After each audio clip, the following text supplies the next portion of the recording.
ज्येष्ठ गायिका सुमन कल्याणपूरकर यांचं वृद्धापकाळानं निधन. वयाच्या 89व्या वर्षी घेतला अखेरचा श्वास. भावगीतांची सम्राज्ञी हरपली. संगीत क्षेत्रावर शोककळा.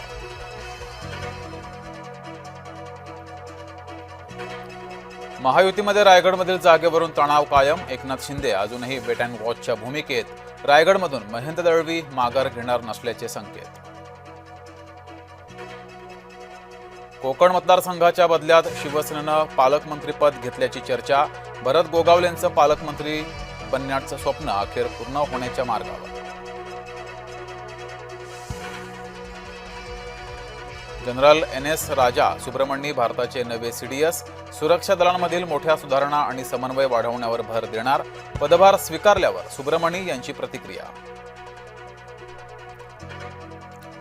विधान परिषद निवडणुकीसाठी महायुतीचं जागा वाटप ठरलं. भाजप 11, शिवसेना 4 आणि राष्ट्रवादी 2 जागांवर लढणार. विधान परिषदेच्या निवडणुकीसाठी राष्ट्रवादीच्या वाट्याला पुणे आणि रायगडची जागा. रायगडमधून अनिकेत तटकरेंना तिकीट. तटकरे पिता पुत्रांना घेतली एकनाथ शिंदेंची भेट. धाराशिव, बीड, लातूरमधील महायुतीचा उमेदवार ठरला. काँग्रेसमधून आलेल्या बसवराज पाटलांना उमेदवारी.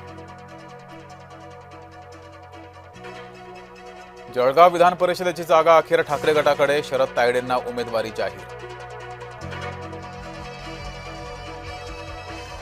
सरकारकडून जरांगेंना सर्वांसमोर आश्वासन. महायुती सरकारची सातत्यानं मराठा समाजाला न्याय देण्याची भूमिका. मुख्यमंत्री देवेंद्र फडणवीस यांची प्रतिक्रिया. नव्या शासन निर्णयामुळे ओबीसींवर अन्याय होणार. काँग्रेसचे नेते विजय वडेट्टीवारांचा हल्लाबोल. बोगस कुणबी दाखले दिल्यास तहसील कार्यालयांवर हल्ले करू. ओबीसींसाठी कायदा हातात घ्यावा लागला तरी बेहत्तर. ओबीसी नेते लक्ष्मण हाकेंचा इशारा.